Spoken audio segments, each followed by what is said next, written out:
వీక్షకులకు స్వాగతం, నమస్కారం. నేటి మన చైతన్య రథంలోని ప్రధాన అంశాలు: చేనేత సహకార సంఘాల ఎన్నికలకు త్వరలో నోటిఫికేషన్, చేనేతలకు వర్క్షాపులతో పాటు సోలార్ లైటింగ్ యూనిట్లు, ఖాదీ గ్రామీణాభివృద్ధి ద్వారా స్వయం ఉపాధి యూనిట్లు అందజేస్తామన్నారు మంత్రి సవిత. నాడు సాయం పొందాడు, నేడు సాయం చేయడానికి ముందుకొచ్చాడు. నలుగురిని చదివించేందుకు ముందుకొచ్చిన విదేశీ విద్యా పథకం లబ్ధిదారుడు సాత్విక్. విదేశీ విద్యపై ఆసక్తి ఉన్న పేదలకు అండగా ఉంటానన్నాడు సాత్విక్. యునైటెడ్ అరబ్ ఎమిరేట్స్ ఆర్థిక మంత్రి అబ్దుల్లా బిన్ తౌక్ ఆల్ మరీ మంగళవారం ముఖ్యమంత్రి చంద్రబాబు నాయుడు మర్యాదపూర్వకంగా కలిశారు. అబ్దుల్లా వెంట Lulu international chairman, managing director Yusuf Ali, Lulu financial holdings managing director Adeeb అహ్మద్లు ముఖ్యమంత్రిని కలిసిన వారిలో ఉన్నారు. ఫారిన్ కార్పొరేట్ ఇన్వెస్టర్స్ను కలవడం ఆనందంగా ఉందన్న సీఎం చంద్రబాబు ఆంధ్రప్రదేశ్లో పెట్టుబడి అభివృద్ధి అవకాశాలపై సుహృద్భావ వాతావరణంలో చర్చించారు. ఏపీ లక్ష్యాలను వివరిస్తూనే ఏపీలో పెట్టుబడులు పెట్టేందుకు అనుకూల వాతావరణం, ఇన్వెస్టర్ల పట్ల ప్రభుత్వం అనుసరిస్తున్న ఫ్రెండ్లీ విధానాలపై సీఎం చంద్రబాబు లోతుగా చర్చించారు. పెట్టుబడులు, రాష్ట్ర అభివృద్ధిపై చర్చించామన్నారు మంత్రి నారా లోకేష్. పంటల వివరాలపై శాటిలైట్ సర్వే చేయమన్నారు ముఖ్యమంత్రి చంద్రబాబు నాయుడు.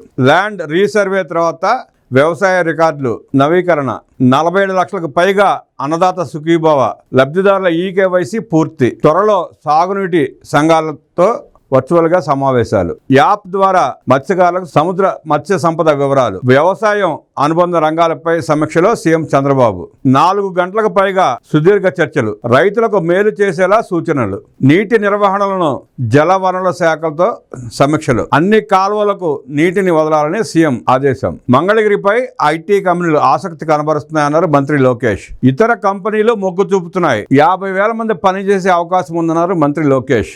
అవసరమైన మౌలిక వసతుల కల్పనపై దృష్టి పెట్టాలన్నారు. నియోజకవర్గ వ్యాప్తంగా 10,000 టిడ్కో ఇళ్ల నిర్మాణానికి కార్యాచరణ. మంగళగిరి నియోజకవర్గంలో జరుగుతున్న అభివృద్ధి కార్యక్రమాలపై సమీక్ష నిర్వహించిన మంత్రి నారా లోకేష్.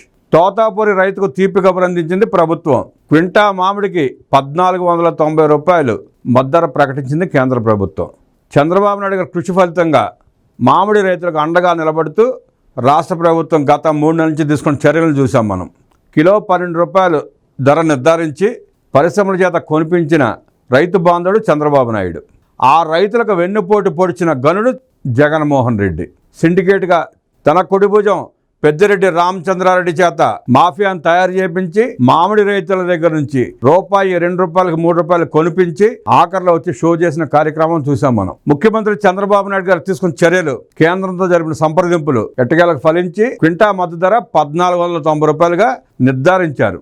50-50 నిష్పత్తిలో చెల్లించనున్న కేంద్ర ప్రభుత్వం, రాష్ట్ర ప్రభుత్వం. దళారీల వ్యవస్థ లేకుండా నేరుగా రైతుల ఖాతా జమ చేయనున్న ప్రభుత్వాలు. సీఎం నారా చంద్రబాబు నాయుడు గారికి, మంత్రి అచ్చెన్నాయుడు గారికి కృతజ్ఞతలు తెలిపిన మామిడి రైతులు. జిల్లాలు, మండలాల పేర్ల మార్పుపై మంత్రివర్గ ఉపసంఘం సభ్యులుగా 7 మంత్రులు, కన్వీనర్గా రెవెన్యూ శాఖ ప్రత్యేక ప్రధాన కార్యదర్శి.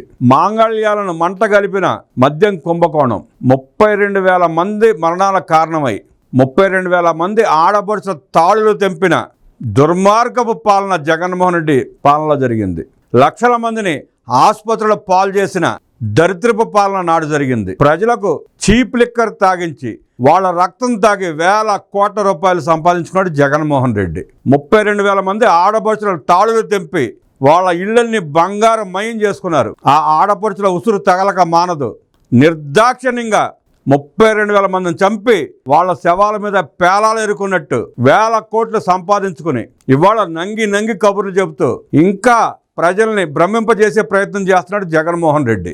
మీరు దోచుకున్న దానికి, మీరు చంపిన 32,000 మంది తాలూకా కుటుంబాల ఘోషను అర్థం చేసుకుని, ఆసుపత్రుల పాలైన లక్షల మంది మనోవేదనని, బాధని అర్థం చేసుకుని వ్యవస్థలు వాటి పని అవి చేస్తా ఉంటే వేల కోట్లు దిగమింగి మీ కొంపలని బంగారమయం చేసుకుని ఇవాళ సిగ్గు లేకుండా అక్రమ కేసులు పెడుతున్నారంటూ మొసలి కన్నీరు కారుస్తున్నారు దండుపాళ్యం బ్యాచ్. గనులు దోచుకున్నారు, ఇసుక దోచుకున్నారు, భూములు దోచుకున్నారు, రకరకాల దోపిడీలు చేశారు. అన్ని చేసిన వాళ్ళ కడుపులు నిండల, వాళ్ళ ప్యాలెస్లు నిండల, ఆఖరికి మధ్యలో కూడా కల్తీ చేసి వాళ్ళ ఉసురు తీసుకుని మీరు ప్యాలెస్లు కట్టుకున్నారు. మీ కొంపలని బంగారంతో దిగేసుకున్నారు. పాపం ఊరికినే పోదు, వాళ్ళ ఉసురు తగలక మానదు. మద్యం స్కామ్ పై సిట్ కట్టుకథలు అల్లుతుందంటూ జగన్ బాబా 40 దొంగల ముఠ పచ్చి అబద్ధాలను ప్రజల మెదడులోకి జొప్పించే కుట్రకు తెరలేపుతోంది. విషతుల్యమైన మద్యాన్ని అమ్ముకుని వేల కోట్లు వెనకేసుకున్నది నిజం కాకపోతే డిజిటల్ పేమెంట్ విధానం ఎందుకు రద్దు చేసినట్టు, ఎందుకు రద్దు చేశారో జగన్మోహన్ రెడ్డి సమాధానం చెప్పాలి. మంత్రి నారాయణ స్వామి సమాధానం చెప్పాలి. ఆనాడు ఆ దోపిడీలో పాల్గొన్న అధికారులు సమాధానం చెప్పాలి. బొట ఏడుస్తున్న చెవిరెడ్డి భాస్కర్ రెడ్డి లాంటి వాళ్ళు కూడా సమాధానం చెప్పాలి. శాపనార్థాలు పెడుతున్న సత్యల రామకృష్ణారెడ్డి కూడా సమాధానం చెప్పాలి. మీ అక్రమ సంపాదన కోసం తాలిబొట్లు తెంపి ఇవాళ ఏడిస్తే ఉపయోగం ఏంటి? మీ మీద జాలి కాదు, అసహ్యం పుడతా ఉంది. కంప్యూటర్ ఆటోమేటెడ్ విధానం రద్దు చేసి మాన్యువల్ విధానం ఎందుకు ముందుకు తెచ్చినట్టు సమాధానం చెప్పాలి జగన్ రెడ్డి. 10 రూపాయలు ఛాయ్ తాగితే కూడా డిజిటల్ పేమెంట్ జరుగుతున్న ఈ రోజుల్లో, 5 రూపాయలు పెట్టి కరివేపాకు కొంటే కూడా డిజిటల్ పేమెంట్లు చేస్తున్న ఈ రోజుల్లో డబ్బులకు మాత్రమే, నగదుకు మాత్రమే మద్యం ఎందుకు అమ్మావు జగన్ రెడ్డి అని వాళ్ళ ప్రజలు నిలదీస్తున్నారు. విషపూరిత మద్యం సరఫరాదారులపై చర్యలు తీసుకోవాల్సింది పోయి అధిక భాగం ఆర్డర్లు వాళ్ళకి ఎందుకు ఇచ్చారు? అన్నీ వాళ్ళయే కాబట్టి.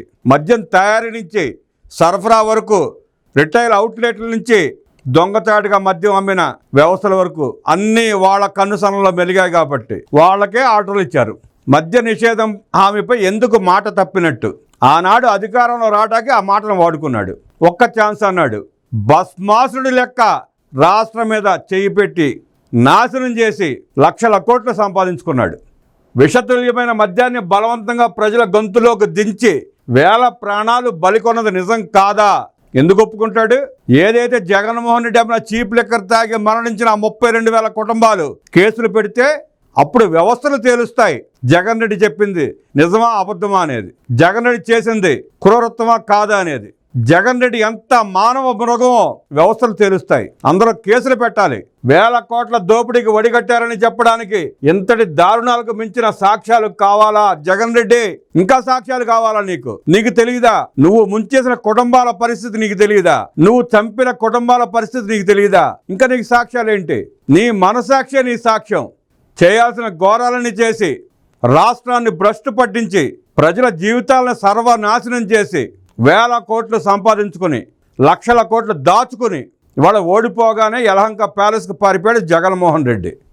ఎందుకు పారిపోయావు నువ్వు యలహంక ప్యాలెస్కి? ఉండవల్లిలో ఎందుకు ఉండట్లా? ఎందుకు నీకు అంత భయం? ప్రజలు తిరగబడతారనా? లేదంటే శ్రీలంక అధ్యక్షుడి ప్యాలెస్ మీద ప్రజలు దండెత్తి ఆ అధ్యక్షుని తరిమి కొట్టిన వైనం గుర్తొచ్చిందా? ఎందుకు పారిపోయావు? ప్రజలకు సమాధానం చెప్పు.